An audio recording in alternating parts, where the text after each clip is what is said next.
오늘 저에게 주신 하나님의 말씀은 창세기 45장 말씀입니다. 창세기 45장 1절에서 15절까지의 말씀입니다.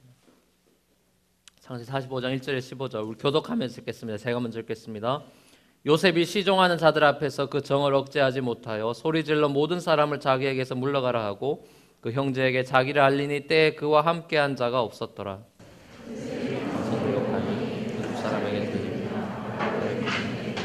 요셉이 그 형들에게 이르되 나는 요셉이라 내 아버지께서 아직 살아계시니까 형들이 그 앞에서 놀라서 능히 대답하지 못하는지라.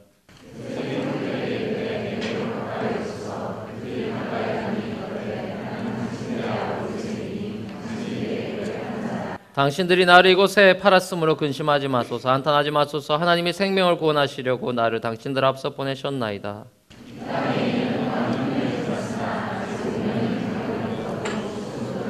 하나님이 큰 구원으로 당신들의 생명을 보존하고 당신들의 후손을 세상에 두시려고 나를 당신들 앞서 보내셨나니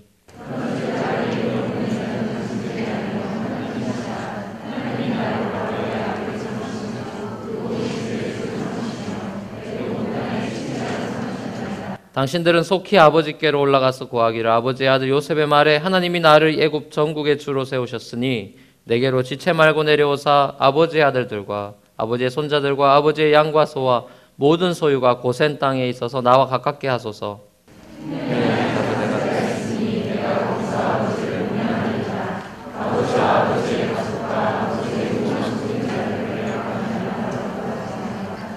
당신들의 눈과 내 아우 베냐민의 눈이 보는 바 당신들에게 이 말을 하는 것은 내 입이라.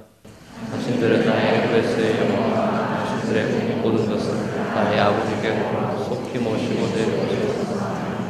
자기 아우 베냐민의 목을 안고 우니 베냐민도 요셉의 목을 안고 우니라. 요셉이 그 형들과 눈맞추며 안고 우니 형들이 그제야 요셉과 말하니라. 아멘. 인간은 관계의 동물이기 때문에 사람들과 관계하면서 살게 됩니다. 그리고 의식적으로든 무의식적으로든 그 수많은 관계들 속에서 다른 사람들에게 상처를 주거나 또한 다른 사람들로부터 상처를 받고 그렇게 살아갑니다.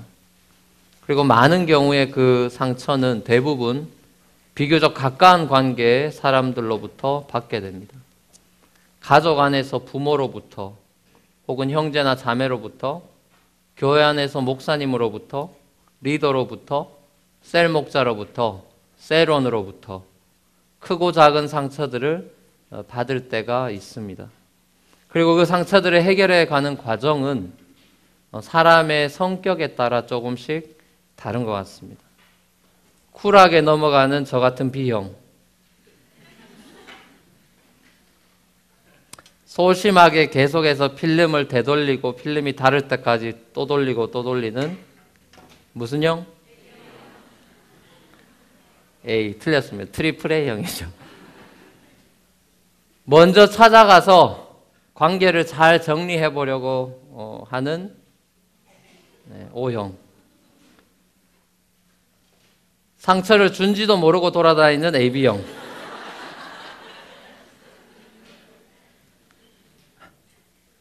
다 웃자고 안 하니까 또 소심하게 또 A형도 상처받거나 뭐 AB형 상처받지 마십시오.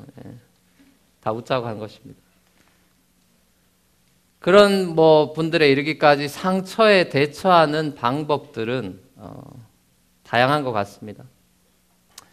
작은 크기의 상처야 큰 문제 될 게 뭐 있겠습니까만 그 크기의 상처의 크기가 클 때는 사람의 성격이나 혈액형이나 이런 것도 다 필요 없고 굉장히 괴로운 삶의 그런 낭떠러지에 떨어지게 되는 경우도 간혹 있습니다. 그런 상처들이 삶에 적지 않은 임팩트를 주게 마련이죠. 마음의 불편함을 넘어 괴로운 지경에 이르는 상처라고 한다면 반드시 해결하고 넘어가야 되는 그런 문제입니다. 창세기에는 여러 인물들이 나옵니다. 첫사람 아담을 시작으로 해서 여러 사람들이 기록되어 있습니다. 그 많은 사람들 가운데 창세기의 절반의 분량을 차지하고 있는 그 이야기의 주인공이 누구일까요? 오후에 있을 성경 퀴즈 대회 프리뷰입니다. 누구일까요? 제가 또 묻고 대답해야 되는 그런 상황이군요. 여기 보니까 야곱이라고 돼 있어요. 야곱이죠, 야곱. 성경의 창세기의 절반에 해당하는 분량은 야곱이 차지하고 있습니다. 야곱 이야기 속에 오늘 우리가 읽은 본문에 나오는 야곱의 11번째 아들인 요셉 이야기도 들어 있습니다. 그러니까 야곱의 이야기가 좀 더 큰 이야기고 그 이야기 속에 이 요셉 이야기가 들어 있습니다. 야곱의 개인의 이야기와 요셉 개인의 이야기에서 우리가 창세기에서 발견하게 되는 그 요셉 이야기, 야곱 이야기에 공통점이 있는 것 같습니다. 그 공통점 중에 하나는 바로 이 두 드라마 속에는 용서와 화해의 씬이 나온다는 것이에요. 얼마 전에 그 연구 결과를 제가 조사한 것을 본 적이 있는데 거기 보니까 쌍둥이는 14주가 되면 엄마가 임신한 지 14주가 되면 이 쌍둥이들이 뱃속에서 서로 커뮤니케이션을 한다고 합니다. 근데 이삭의 아내인 리브가가 쌍둥이를 가졌어요. 그 쌍둥이 애들의 이름이 뭐였죠? 에서와 야곱. 이 리브가 뱃속에서 있던 이 에서와 야곱의 그 모습을 창세기가 기록해 놓고 있는데 이제 발을 땡기고 서로 이렇게 갈등하고 안에서 이미 싸우고 있는 그런 장면이 창세기에 나오고 그들의 인생에 계속되게 될 갈등을 미리 이렇게 이야기에 복선이 깔려 있듯이 뱃속에서부터 스트러글하는 그런 에서와 야곱의 모습을 우리가 보게 되죠. 그리고 성장해서 팥죽 한 그릇에 쌍둥이 형 에서의 장자권을 빼앗고 성공 가도를 향해 힘차게 달려가기 위해 애쓰고 또 애쓰는 우리 요즘 말로 하면 차도남 야곱, 차가운 도시남자 이렇게 얘기하는데 그리고 뒤늦게 동생에게 배신당한 것을 깨닫고 그에게 복수의 칼을 갈고 있는 그런 수염 많고 이렇게 털 많은 까칠한 말 그대로 까칠한 까도남의 이 에서 야곱이 약복 강가에서 환도뼈가 부러질 정도로 하나님과 씨름을 하면서 하나님께 살려달라고 매달린 그 브니엘 하나님을 보았다. 하나님의 얼굴이란 뜻을 가진 브니엘의 그날 밤 그 다음 날에 하나님께서 형 에서의 마음을 되돌리셔서 몇십 년 만에 만난 형 에서와 쌍둥이 동생 야곱의 만남은 극적인 용서와 화해로 반전이 이루어지는 모습을 우리는 창세기에서 보게 됩니다.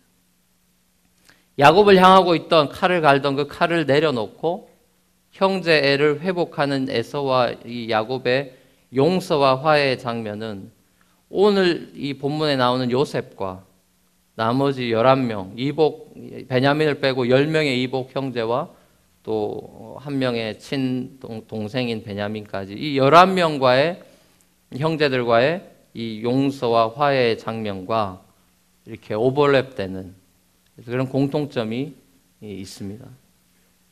나중에 이스라엘로 이름이 바뀌게 된 하나님의 언약의 사람 야곱의 그 인생은 노년의 바로왕, 애굽의 왕인 바로왕 앞에서 야곱 자신이 고백했던 것과 같이 참 험악한 세월을 살았습니다. 인생 참 힘들게 살았습니다.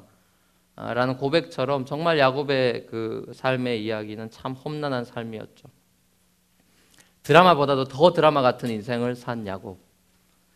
야곱 자신의 그 속임수를 그 자식들도 어쩜 그리 쏙 빼닮아가지고 요셉의 이복 형제들인 그 형제들이 동생 요셉을 미디안 사람들에게 지나가는 상인에게 인신매매로 팔아넘기고 그렇게 팔아넘기고도 아버지 앞에 와서 시치미를 뚝 떼면서 양의 피를 요셉 옷에 묻혀가지고 짐승이 요셉을 죽여버렸습니다. 라고 이렇게 거짓말까지 하게 되고 이렇게 하는 그런 파렴치한 모습을 우리가 창세기에서 보게 되죠.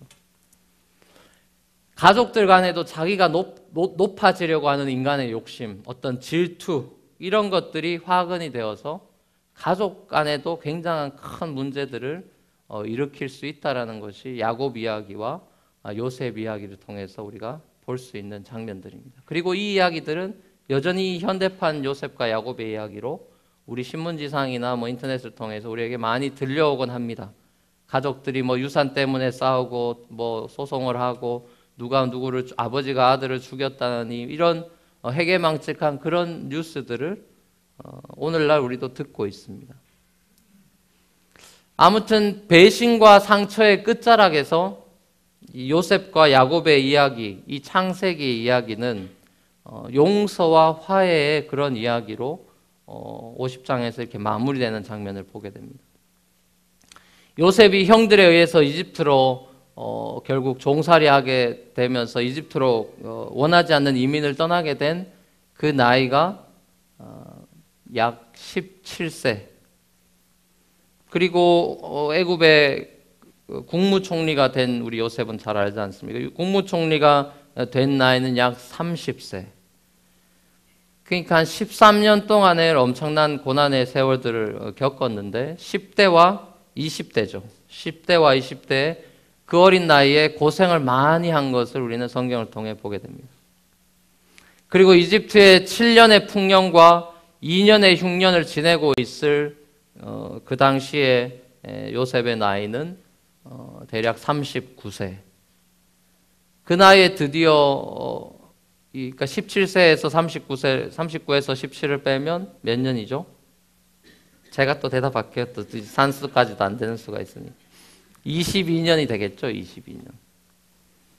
그 긴 세월 만에 아주 오랜만에 형들과 재회하는 장면이 바로 오늘 이제 모습에 나타나는 것이죠. 그 전에 이제 나타나지만 계속되는 이야기들이죠.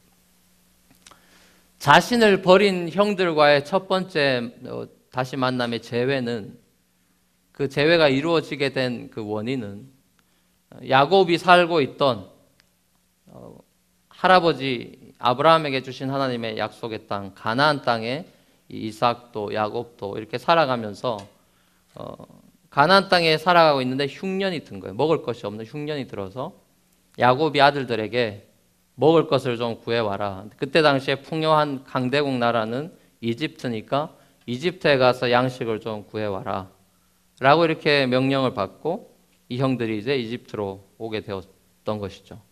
때마침 그때 이집트에 양식 창고를 관리하고 있던 전체 권한을 가지고 있던 나누어 주던 사람이 바로 요셉이었던 것이죠. 그래서 요셉한테 와서 엎드려서 우리가 양식 먹을 것이 없어서 양식을 구하러 왔습니다.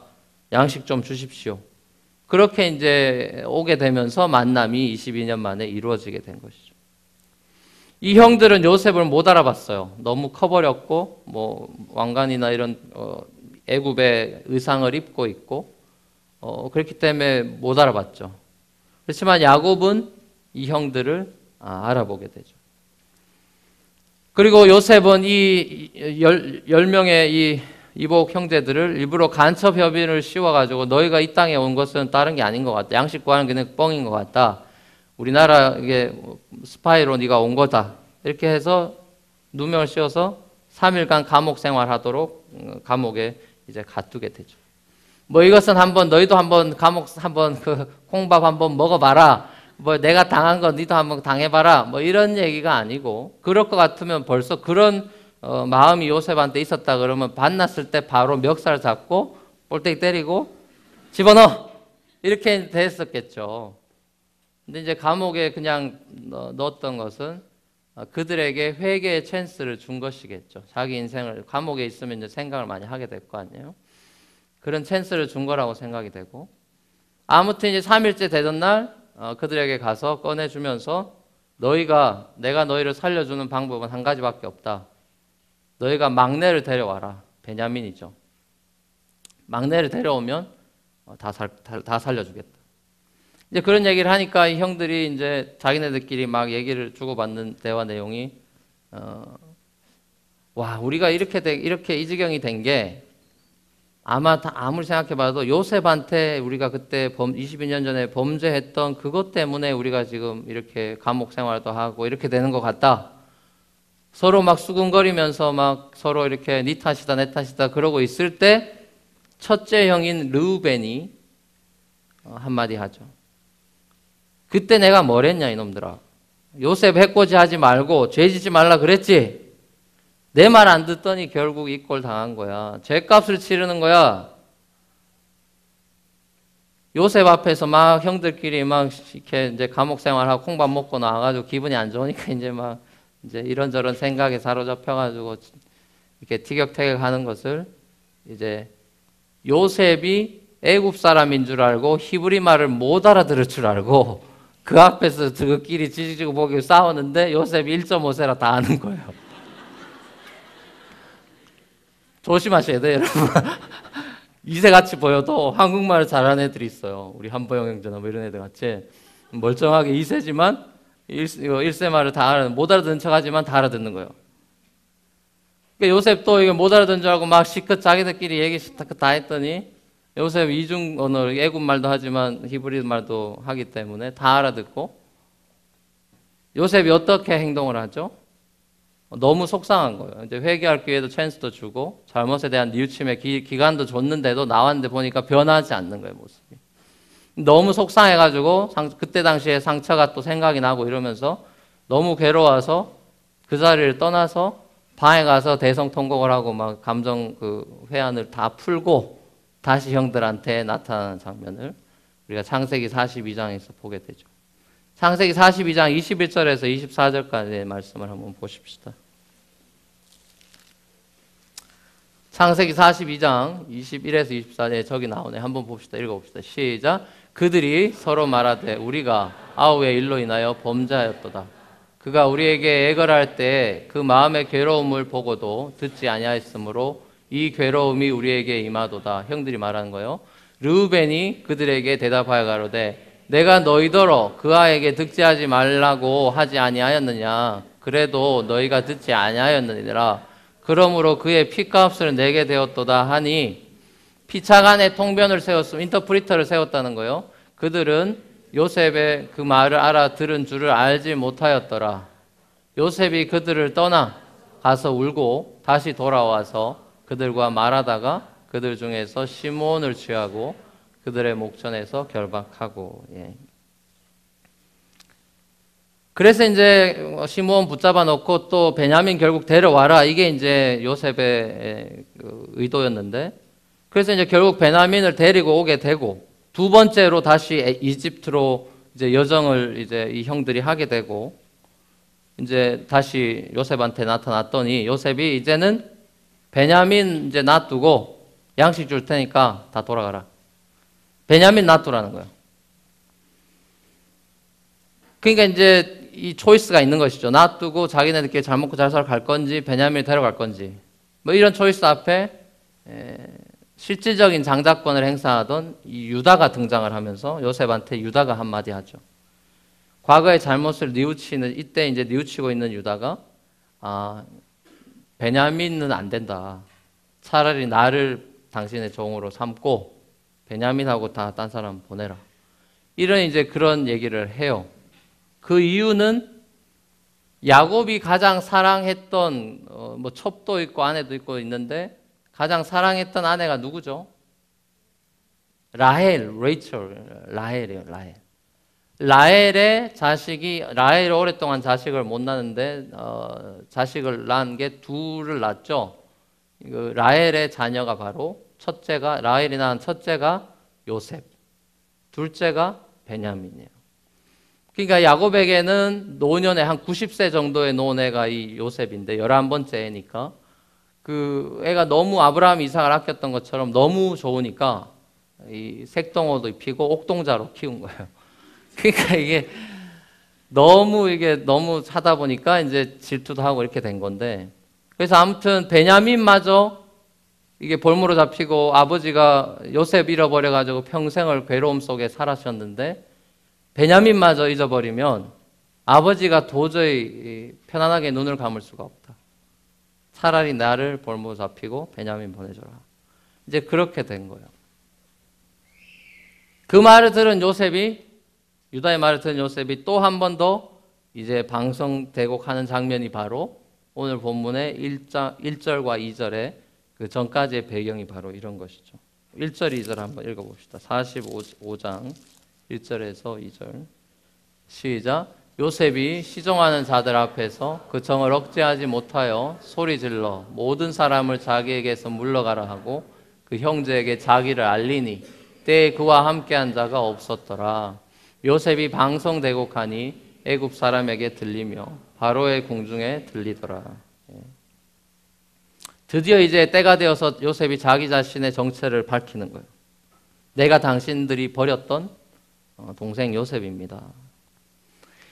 그 밝히는 순간 요셉의 그동안에 쌓여있던 아픔들, 상처들, 고통과 슬픔과 그 한의 모습이 폭발하는 장면을 정을 억제하지 못했다라는 표현이 오늘 나와 있는데, 그렇게 이렇게 완전히 정말 폭발하는, 막혔던 뭔가가 터지는 그런 감정의 분출의 장면을 이제 보게 됩니다.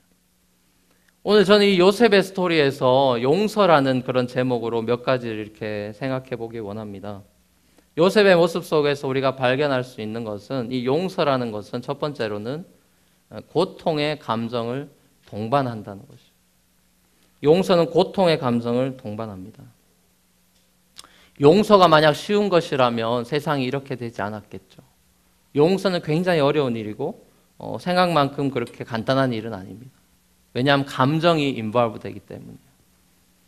감정은 사실 우리 마음대로 이렇게 할 수 있는 부분이 아닌 것 같습니다. 굉장히 이렇게 절제한다는 것도 사실 쉽지 않고, 누군가를 용서해야 된다는 것도 알지만 마음대로 잘 안 되는 것도 사실 용서인 것 같습니다. 그렇기 때문에 용서한다는 것은 고통이죠. 페인풀한 것이. 그냥 자유롭게 쉽게 용서가 되면은 누가 안 하겠습니까? 용서라는 것이 나에게 큰 고통을 주기 때문에 용서가 어려운 것이죠. 근데 우리가 요셉에게서 발견할 수 있는 거, 우리가 창세기 읽어보면 요셉 같은 사람은 정말 흠이 없는 사람으로 성경에서 보기 드문 그런 인물로 나오는 것을 보게 되는데, 여러분 한번 생각을 해보세요. 요셉이 17세에 배신당하고 이렇게 끌려오면서 주님 감사합니다. No matter what, I praise you. 말해서 막 감사합니다 이러면서 그렇게 애굽으로 이렇게 끌려갔을까요? 감옥에 억울하게 보디발의 아내 유혹을 피하고 승리를 거두고, 그렇지만 누명을 쓰고 다시 또 감옥에 들어가게 되었을 때, 막 기쁨으로, 기쁨과 감사로 항상 기뻐하라, 쉬지 말고 기도하라, 범사에 감사하라 외우면서 이게 하나님이 기뻐하신 뜻이다 이러면서 들어가가지고 막 그렇게 된 걸까요? 뭐 그럴 수도 있겠죠. 뭐 제가 요셉이 아니니까 그럴 수도 있겠지만, 요셉이 하나님도 아니고 예수님도 아닌 다음에야 그랬다고 생각되지는 않습니다. 아픔이 있었을 것이고 상처가 있었을 거예요. 근데 그 상처를 요셉이 다룰 줄 알았던 것이죠. 다룰 줄 알았던 것이죠. 상처 안 받는 사람이 누가 있고 상처 안 준 사람이 누가 있습니까? 사실 일종의 요셉도 형들에게 상처를 준 거예요. 당신들은 나 앞에 무릎 꿇게 될 거고 내 꿈 보니까 당신들 나한테 다 절하게 되는 거다. 이런 식으로 얘기를 해서 어떤 면에서는 형들한테 상처를 줄 수도 있는 말이 될 수도 있는 것이죠. 어떻게 보느냐에 따라 다르는 거니까. 아무튼 그런 상처 속에 있던 요셉이지만 그 상처를 핸들하고 그 상한 감정들을 하나님께 내어드리고 하나님과의 교제 속에서, 하나님의 임재 속에서 그것을 해결해가는 장면을 보게 된다는 거예요. 그래서 성경은 창세기 39장에 보면 감옥에 있는 요셉에게도 하나님이 그와 함께 하심으로 그가 형통한 자가 되었더라라는 것을 여러 번 요셉에게 기술하고 있는 것을 보게 됩니다. 제가 이번 메시지를 준비하면서 그 오두막이란 책을 미뤄두다가 드디어 읽어봤는데, The Shack이란 책 있지 않습니까? 2008년도에 베스트셀러가 된 책이죠. 그 한 아버지의 스토리인데, 자녀가 5 있고 막내인 미시라는 애를 오두막에서 이제 미싱하게 돼요. 딴 애가 물놀이 간 것을 그거 막 구조하고 이렇게 정신없이 야영 갔다가 잃어버린 건데, 거기 막 그거 핸들하다가 오두막에 막내를 두고 온 걸 잊었는데, 이제 그걸 가지고 막내 찾으러 갔더니 막내가 없어졌어요. 나중에 알고 보니까 5명이나 죽인 아동 그 연쇄 살인범의 손에 처절하게 오두막에서 이제 죽었죠. 그런 일들 속에 이제 굉장히 괴로운 거대한 슬픔이라고 그 책은 표현하는 거대한 슬픔에 이제 사로잡혀 살아가는 아버지, 그 모습을 보면서 이제 저는 야곱도 생각이 나고 또 이 상처를 어떻게 핸들할 것인가 이런 부분들에 대한 아주 감동적인 필치로 이 오두막이라는 책이 잘 쓰여져 있어요. 아주 영화보다 더 감동적인 장면이 많습니다. 그 안에 이제 바디 안에는 하나님의 성품이라든지 그 하나님, 결국 하나님이 파파라고 이렇게 나와요. 그래서 편지를 그 아버지한테 보내요. 맥이라는 아버지인데, 맥켄지라는 아버지인데 우편물이 날라와요. 파파로부터 이러면서 오두막에서 만나자 이렇게 와요. 그래서 이 파파라는 존재에 대해서 이 남자는 이게 혹시 살인범이 아닐까? 나를 또 유인해서 나를 죽이려고 하는 게 아닐까? 아니면 정말 하나님일지도 모르겠다. 내가 정신병자처럼 느껴지지만 하나님일 수도 있겠다. 이러면서 이제 갈등하다가 결국 자기 혼자 여기 와이프랑 애들한테 얘기 안 하고 자기 혼자 그 상처받은 장소로 이제 가게 되는, 그래 이제 가서 이제 파파를 만나게 되는데 그 안에 스토리 뭐 다 얘기하면 여러분 안 읽으실 테니까 제가 얘기하진 않겠습니다. 아무튼 그 내용을 읽고 제가 참 많이 눈물을 흘렸고 또 제 상황에 한번 대입을 해봤고 만약에 제가 신이나 뭐 사랑에게 소망에게 그런 일들이 생각하기도 싫은 그런 일들이 일어났을 때 상처를 이렇게 환원을 해보니까 아 정말 이거 정말 힘든 일이겠다. 거대한 슬픔이다. 정말 거대한 슬픔이다. 그런 표현이 적절하다는 생각이 들었고 아무튼 그 속에서 하나님과의 임재 속에서 결국 하나님이 초청하시고 그 만남의 과정 속에서 하나하나 대화하면서 하나님의 사랑에 대해서 깨달아가고 뭐 용서라든지 뭐 이런 우리가 교회에서 설교로 들을 수 있는 그런 토픽들에 대한 얘기들을 주고받으면서 이 아버지가 이제 하나님의 마음을 조금 더 느끼게 되면서 상처가 치유되고 이제 결국은 그 살인자마저도 이제 용서하고 뭐 화해로까지 가진 않지만 용서하는 그런 아버지의 마음을 깨닫게 되는 그런 스토리로 이렇게 전개되는 것을 보았습니다. 아무튼 용서는 그렇게 힘든 거예요. 나에게 상처 준 사람을 쉽게 이렇게 해결한다는 것, 용서한다는 것은 그만큼 굉장히 그 상처의 크기에 따라서 용서의 시간도 달라지겠죠.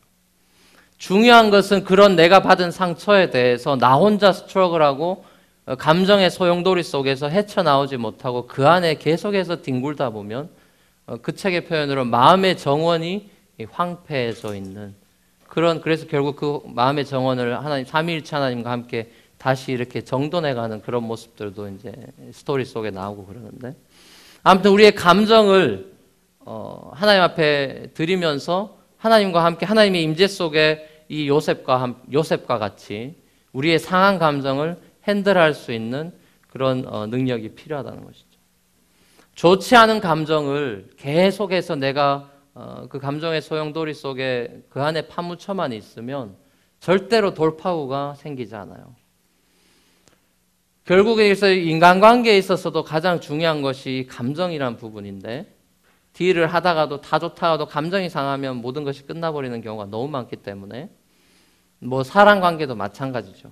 결국 인간관계의 성공 비결도 이 감정 조절이라고 할 수가 있는데 감정적인 사람, 너무나 감정적으로 어프로치한 이 감정적인 사람은 관계가 서툴기 때문에 늘 문제를 안고 또 상처를 너무 쉽게 주고 상처를 또 너무 쉽게 받고 이렇게 살아갈 확률이 많죠.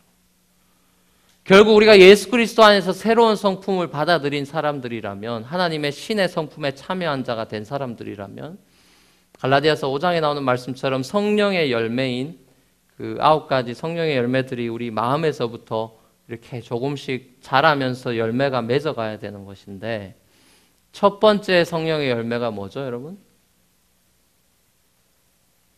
이런 걸 모르고 신앙생활을 한다는 건 기적이죠. 내가 무슨 열매를 맺어가고 있는지도 모르고 신앙생활을 한다는 거니까 반드시 외우셔야 돼요. 외우고 점검하셔야 돼요. 여러분이 맺을 열매는 딴 게 아니에요. 내가 사장이 되는 것, 뭐 돈 많이 버는 것, 그게 열매가 아닙니다. 여러분이 체크해야 되는 건 성품이고 여러분 내면의 변화예요. 그것이 중요한 거예요. 성령 열매 9가지 알으셔야죠. 내가 이런 사람인가를 체크해 봐야죠. 첫 번째는 사랑입니다. 사랑. 사랑으로부터 성령 열매는 출발해요. 그리고 마지막이 뭔지 아세요, 여러분? 마지막? 충성, 온유, 절제. 절제예요, 절제. 그만큼 절제가 쉽지 않다는 거예요. 사랑도 쉽지 않지만 사랑으로 출발해야 열매가 모든 게 다 이루어지는 것이고 이 절제로 마무리되는, 그만큼 절제라는 건 쉬운 일이 아닌데 쉽지 않지만 우리에게 요구하시는 부분이죠. 우리 인내가 필요하고 결국에는 우리의 감정들을 막 분출해내는 그런 사람이 아니라 이런 내 속상한 것들이나 분노라든지 이런 것들에 대해서 하나님 앞에서 요셉과 같이 해결해낼 수 있는 경건한 고독의 시간, 하나님과 나와의 시간이 필요하다. 하나님 안에서만 해결이 될 수 있다는 거예요. 그 사람 찾아가서 멱살 잡고 한다고 해결되는 게 아니라는 것입니다. 요셉에게서 우리는 그걸 배울 수 있는 것이죠.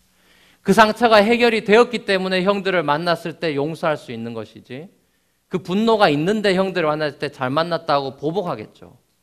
그러나 요셉은 그런 상처를 다 하나님 안에서 해결했기 때문에, 핸들했기 때문에 원수를 만났을 때 용서하고 할 수 있는 그런 모습으로 하나님이 성장시키셨던 것이죠.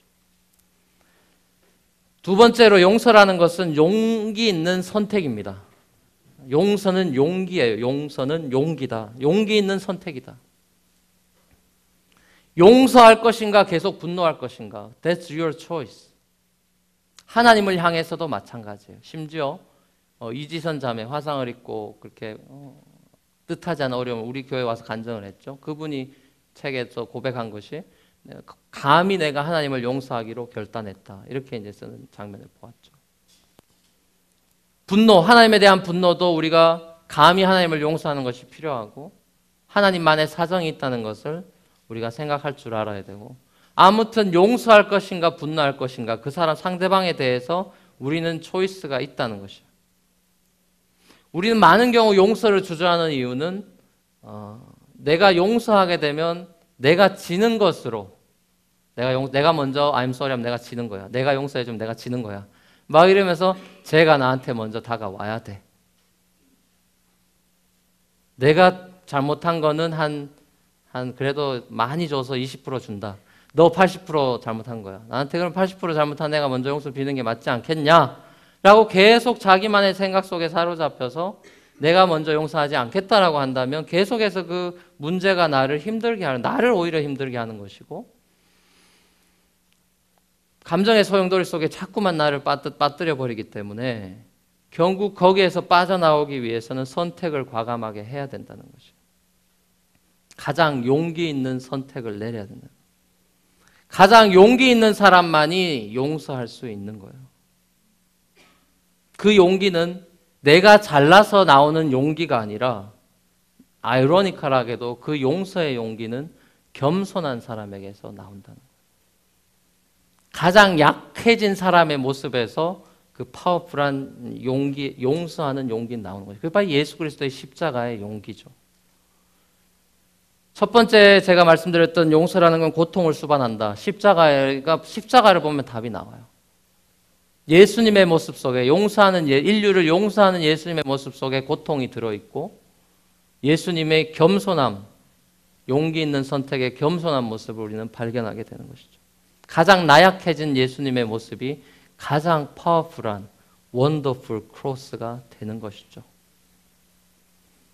우린 가장 용기 있는 선택, 겸손함으로 용서를 선택할 수 있는 것. 그것은 결국 은혜를 경험해 보지 않으면 할 수 없는, 인간적인 힘으로는 할 수 있는 것이 아니죠. 하나님이 이런 용기를 주셔야 되는 것이죠.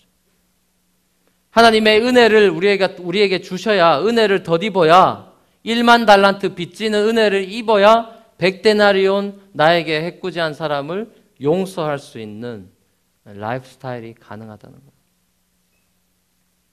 그래서 결국 이 용서라는 것은 은혜의 관점으로만, 겸손의 관점으로만 해결이 된다. 내 중심의 관점으로 상대를 바라보고 문제를 바라보았을 때는 해결책이 나오지 않는 것이에요. 마땅한 나의 보복 권리만을 주장한다면 절대로 그 관계는 그 용서라는 것은 이루어질 수가 없고, 내가 막 해코자 나도 갚아주고 싶은 그런 마음들, 그런 인간적인 욕심들, 마음들을 forgive 할 때 forgive 할 수 있다는 거예요.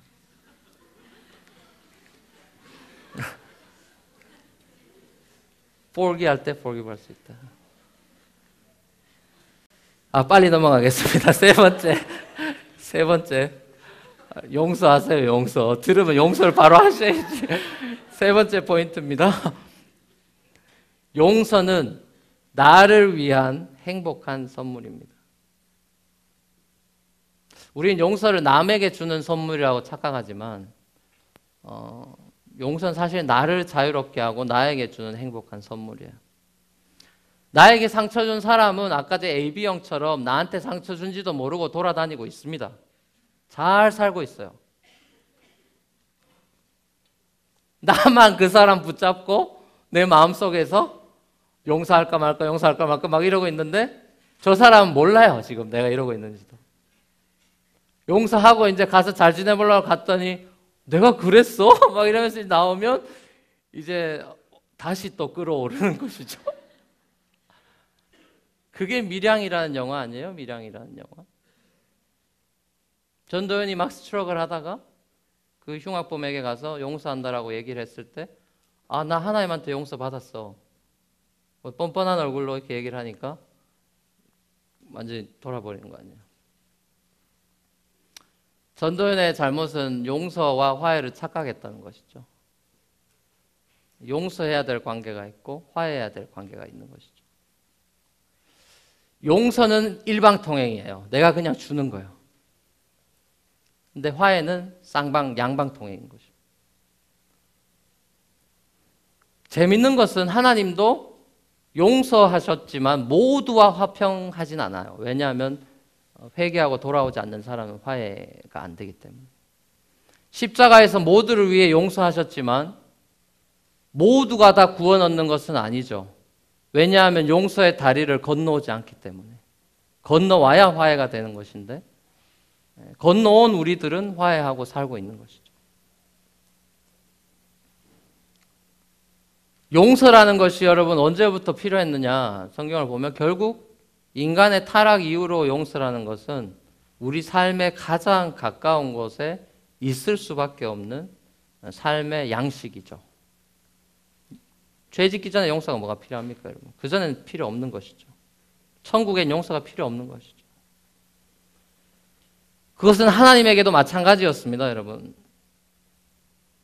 하나님이 인간을 용서할 필요가 없었죠. 자유로운 사랑의 관계에 있었기 때문에 용서라는 게 필요 없죠. 하나님이 사랑임을 증명하고 보여주는 방법, 죄 지은 인간들에게 내가 여전히 사랑이다. 죄를 지었던 안 지었던 내 존재는 여전히 I am who I am 이라는 것을 보여주는, 나는 사랑이다. I am love라는 것을 보여주는 유일한 방법이 원수된 인간을 사랑하는 것. 그거야말로 아가페 사랑이 정말 이런 거구나 라는 것을 보여주는 반증이겠죠. 하나님의 존재의 증명이겠죠.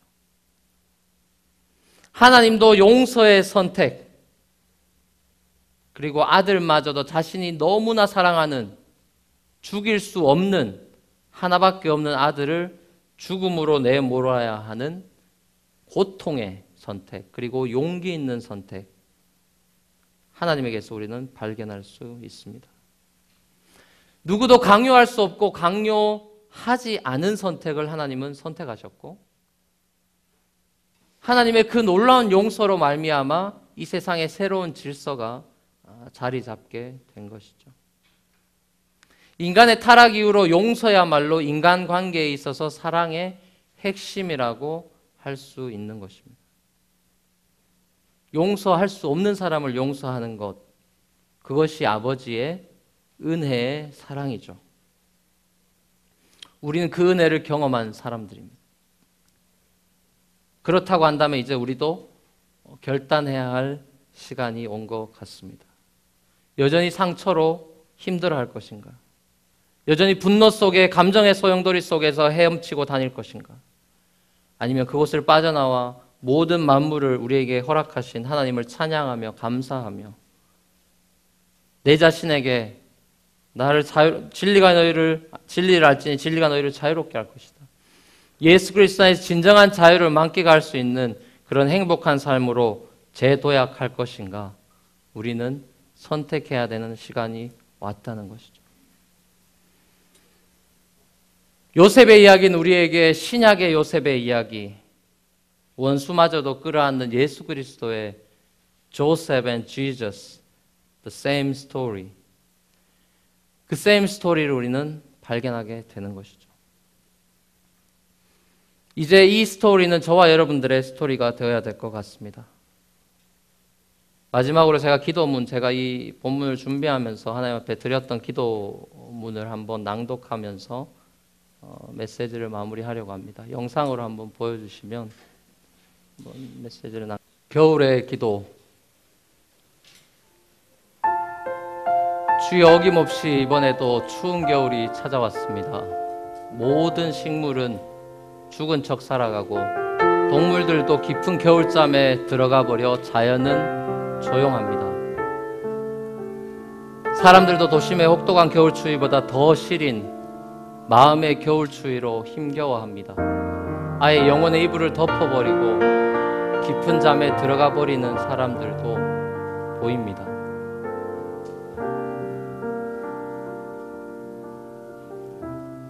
사람들의 영혼 깊숙이 불어닥친 차갑고 모진 겨울바람을 불같은 성령님의 따뜻한 바람으로 몰아내 주소서.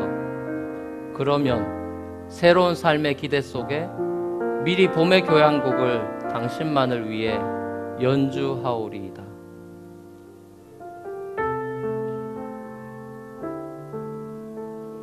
주여, 겨울에는 용서하게 하소서.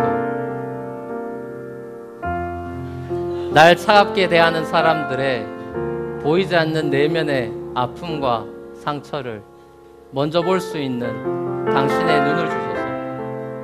용서받음의 기적이 용서함의 또 다른 기적의 재료가 되게 하시어 용서함으로 자유함을, 화해함으로 평안함을 누리게 하소서.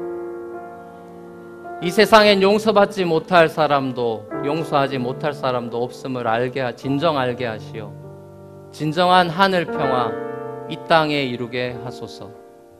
사자와 양이 함께 춤추고 독사들과 아이들이 함께 뛰노는 진정한 평화의 그 나라를 오늘도 기대합니다.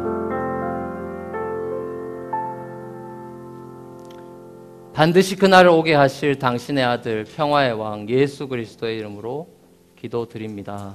아멘. 주님 마음 내게 주소서. 함께 찬양하겠습니다.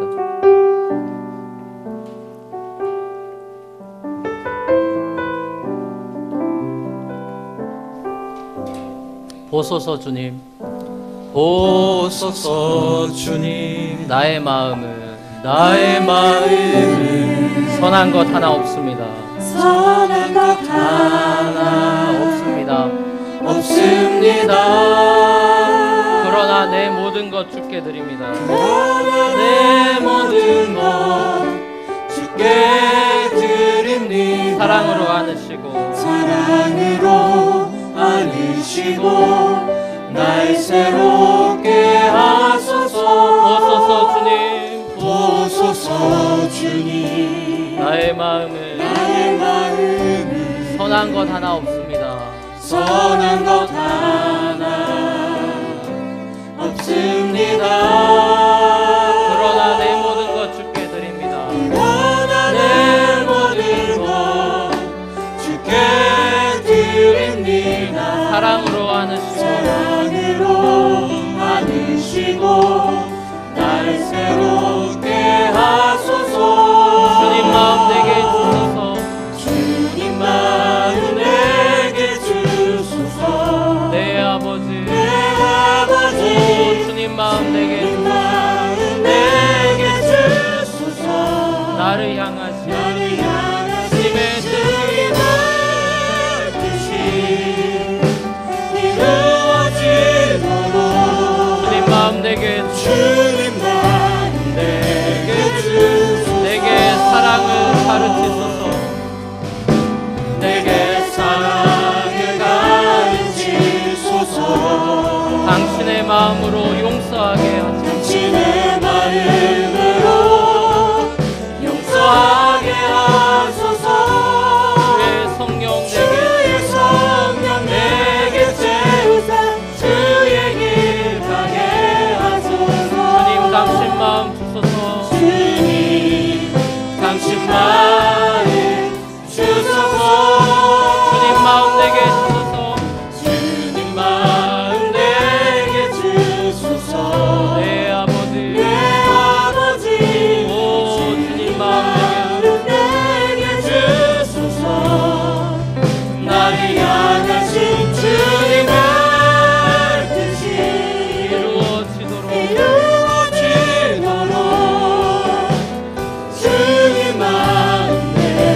같이 기도할 때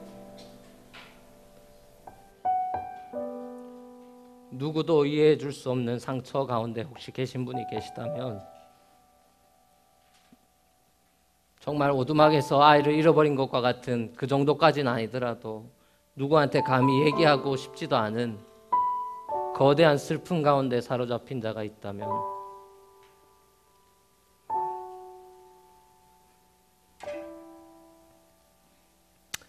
파파 하나님이 여러분들에게 초청장을 보내실 것입니다.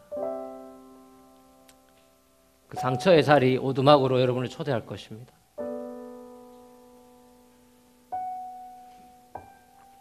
그리고 다 이해시켜 주진 않더라도 대화 가운데 여러분들을 품어주실 것입니다. 그리고 때가 되면 요셉과 같이 다 알게 되는 악을 선으로 바꾸고 나의 슬픔을 기쁨으로 바꾸게 하실 하나님의 섭리가 구름 한 조각 보이듯이 조금씩 보이기 시작할 것입니다. 중요한 것은 우리에게 슬픔이 있냐 없냐, 상처가 있냐 없냐는 것이 아닙니다.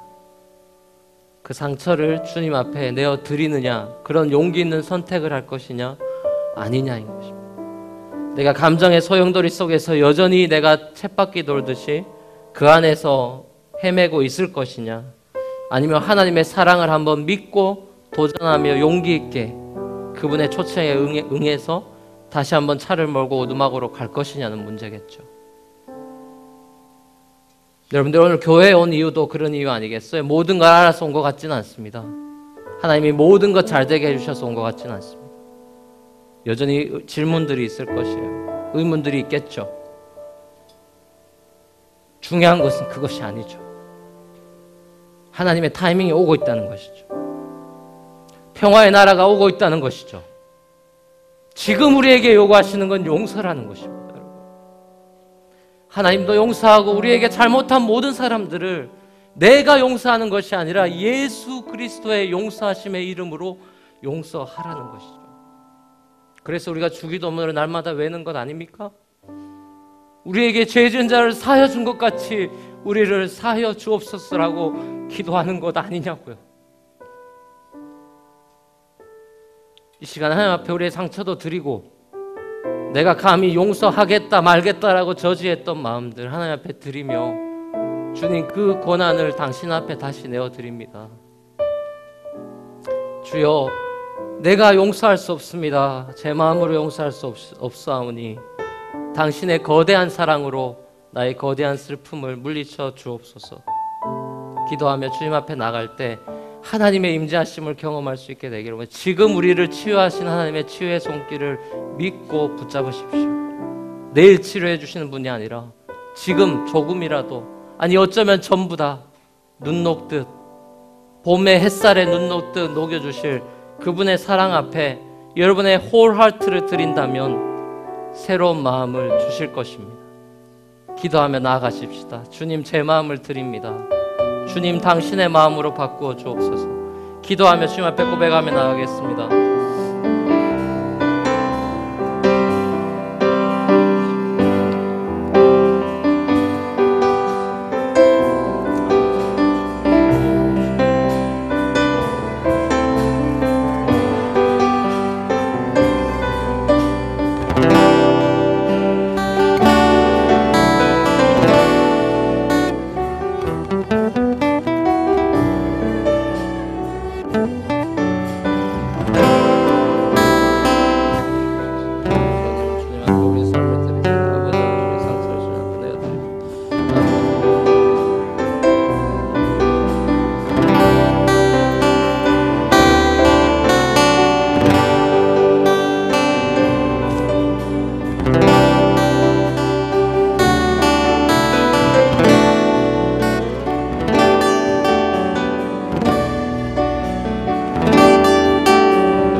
아버지 하나님, 하나님에 대해서 오해하는 것도 많고 사람들에 대해서 오해하는 것이 너무 많은 것 같습니다.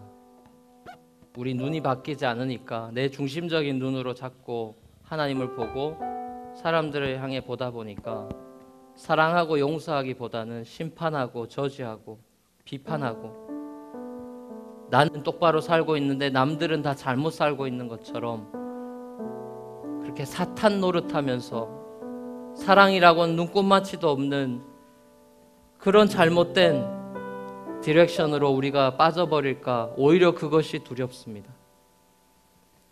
아버지 하나님, 용서 1만 달란트 빚진 것을 용서받은 것도 잊어버리고 100데나리온 나에게 상처 주고 힘들게 하는 사람들, 그거 용서할까 말까 붙잡고 씨름하는,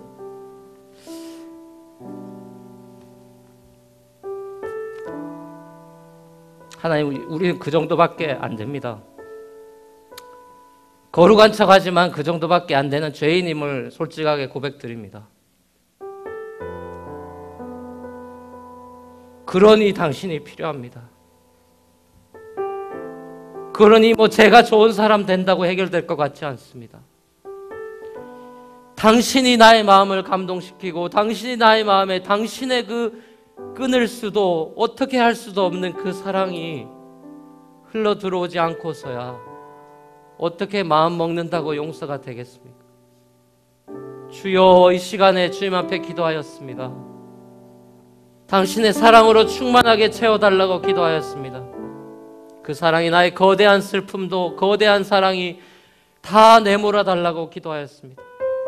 마음의 혹독한 시린 겨울, 당신의 따뜻한 성령의 바람으로 몰아내어 달라고 간절히 기도하였습니다. 오, 믿습니다. 주님, 그것이 주님 안에서 가능함을 믿습니다. 쉽게 속단하고 하나님을 불신하는 그런 마음이 아니라 먼저 순종하며 용서를 결단하게 하시고, 하나님 우리의 상처를 다 알고 치유해 주실 것을 믿고, 요셉을 통하여 당신의 역사를, 섭리를 나중에 결국 궁극적으로 선을 이루시는 하나님의 드라마가, 그 감동적인 요셉의 스토리가 우리 모든 뉴프론티어 교회 형제 자매들의 감동적인 또 다른 The Better 스토리가 될 수 있도록 하나님 축복하여 주옵소서. 모든 것 주님 앞에 의탁드리고 감사드리며 살아계신 예수님의 이름으로 축복하며 기도합니다.